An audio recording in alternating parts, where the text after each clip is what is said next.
For like the last 45 days in New York, it's been below freezing. I'm sick of it. And it's really just made me want to curl up, do some reading, and not work nearly as hard as I should be. Still working in the studio, you never let that go. But I thought I'd share some books with you guys. These aren't necessarily books that I'm reading right now, but they're books I've read, and I think they're really important to a lot of artists. I thought maybe I'd share them because I don't think everyone shares these books that often. So here we go. The first book I want to share is John Berger's Ways of Seeing. This was a 1972 BBC documentary as well as the book.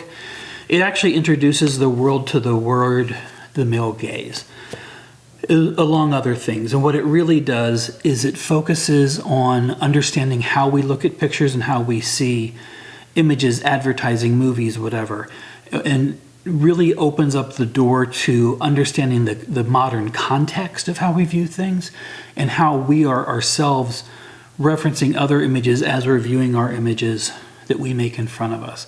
It's a fascinating book. It is really like the college 101 level of starting to understand how we see pictures, how we see sculpture, how we see movies, how we see advertising. If you're visual of any sort, it doesn't really matter. This is a book you should really read. I think I read it in high school and then I read it again in college. I'll have to admit I was fortunate I had a job at a bookstore in high school, and just a great book and worth the 2 or 3 days you'll read with it. You'll keep this book forever. I know I did. Gosh, I've had this probably for 40 years. I'm old. Anyway, that's it. John Berger, Ways of Seeing. It's by Penguin, or at the time Pelican, which was the Penguin's paperback line. But a great book to say as well. Number 2 is Shopcraft is Soulcraft. There are parts of the internet that have probably kind of kicked into this book already. I know that Van Neistat kind of swears by it.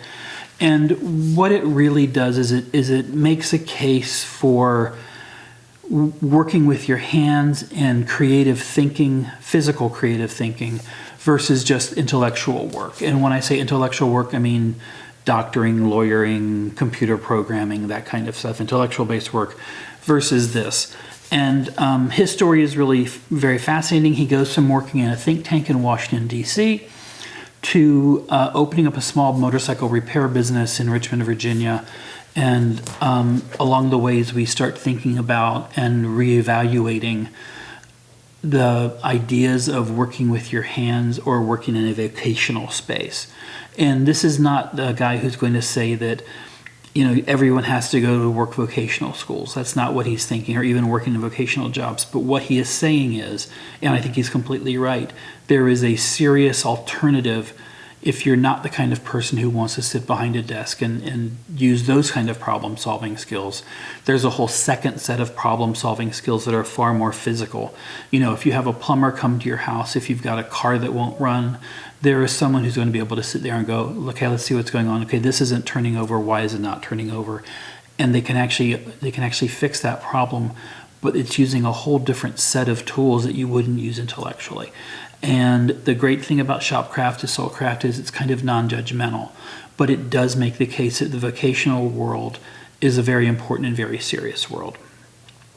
On an offhanded note, when I was going to school at VCU, Virginia Commonwealth University in Richmond, Virginia, the fact that this book is actually set in Richmond at some point is just a coincidence.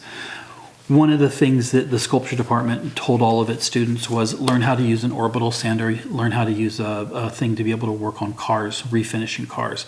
It actually said that, you know, being a sculptor is a really hard thing to do versus a painter. It's harder to sell sculptor. I'm not a sculptor, so I don't know if that's true or not. My sculptor friends would probably say that's true. And one thing that they really stressed was learn how to take what you learn in the sculpture department and be able to transfer it out to something else so you can make a living doing something while at the same time you're making your work. And I think there's parallels in Shopcraft to Soulcraft to that. And in that regard, I want to thank what I learned from Lester Van Winkle at VCU for that, because nothing could be more true. All right. Next book is a long title. Seeing is Forgetting the Name of What One Sees. Seeing is forgetting the name of the thing one sees. This is basically about the life and creative process of Robert Irwin. It's written by Lawrence Weschler, and it's a book that among certain artists, especially those that have a minimal or reductive bent, it's practically a Bible. What I really like about it is it traces Irwin's both mindset and his working models from his earlier time in kind of the California light and space art movement to what he would end up doing later. It's all very related, but it became more process-based. He became more understanding of it. There's a great kind of throwaway thing in here that I also like. The trouble with being an artist is paying the bills. It's always the problem of paying the bills. In here, Irwin openly admits to gambling on horses almost every day. And that's a lot of where he paid for the rough times as an artist, was by gambling on horses. I know there's a huge influx these days on sports betting, sportsbook. I'm not saying it's for you. Don't go into it if you don't have any knowledge of what you're doing. But it is interesting how people make things work as they're getting started. Don't be afraid to use all of your skills, not just your art skills, in pursuing your art career. It's really important. If you're waiting tables, great. If you're a good waiter, that makes money. If you know how to play and bet horse racing, take advantage of it. Don't lose money, though. That's always a bad thing. Try not to lose money. The next book is What They Don't Teach You in Film School. And it's a book I bought on vacation with my now ex-wife. I was just looking for something to give me kind of some management ideas. I was running a creative firm, graphic design firm. I was a creative director, and I was just looking for things to help me kind of move forward. And this didn't necessarily help me with that, but it gave me a better understanding of how to work in a studio, how to be in a studio, and what it is exactly you're doing in the studio. And there's about 4 pages in here that frankly have changed my life. 4 pages out of 200 pages maybe. And the one, it's literally this: I'm taking out the garbage and cleaning crap off my shelves so I don't have to see this stuff and I can get away from it so I can do better work.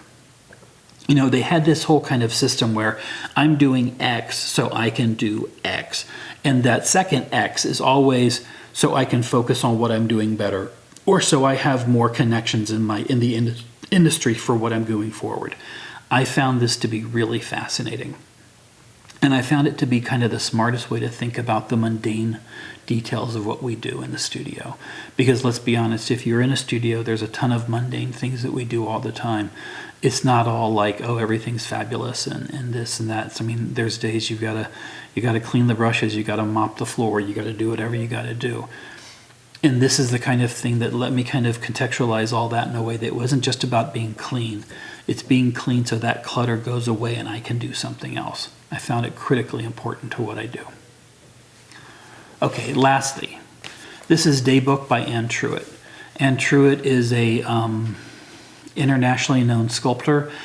She showed historically at Andre Emmerich Gallery in New York City from, I want to say, through the late 60s, well up to her death in the early 2000s. Her estate is now represented at Matthew Marks, if I'm not mistaken. Daybook is her journal. And it's a pretty straightforward one. It talks about being a woman, it talks about being an artist, talks about your day-to-day life and how you get through it. I read Daybook, I really, really enjoyed it, and then I had the pleasure of being able to work with Anne as I worked for an art gallery in DC that co-represented Anne with Andre Emmerich. And she was always very, very polite, very insightful, but knew exactly what she wanted. And I really respected that from her, but she also knew what she wanted without having to put on her beret and be the artist. She was just like, no, I'm looking for it this way. This is what I'm kind of looking for. And we're like, oh yeah, we can make that happen. So working with her was actually very easy. It was easy because it was really straightforward and she had an understanding of what she wanted. It wasn't just an understanding of, oh, I kind of want it to be this. She wasn't pie in the sky at all. And it was lovely to read that. But one thing I found very different about her in Daybook is Daybook, you find her questioning certain things and then finding the answers. There's not a single artist I wouldn't recommend this book to. It's fabulous. If you're a woman artist, I'm sure you've probably been told about it by now. And I don't play the man-woman game much, but I can imagine that every woman artist in the world probably has a copy of this book floating around somewhere. And if you're a woman and you don't have one, it's probably very worth picking up in your case. There's 3 Truett books. Daybook is the first book, and I hear the other 2 are great as well. I haven't pursued them as well as I should have, and that's on me. Anyway, that's going to do it. It's cold out there, so stay warm. I appreciate you guys watching and listening for as long as you have and coming back time and time again. It's certainly much appreciated. Like and subscribe if you can, and I'll see you next time. Thanks again.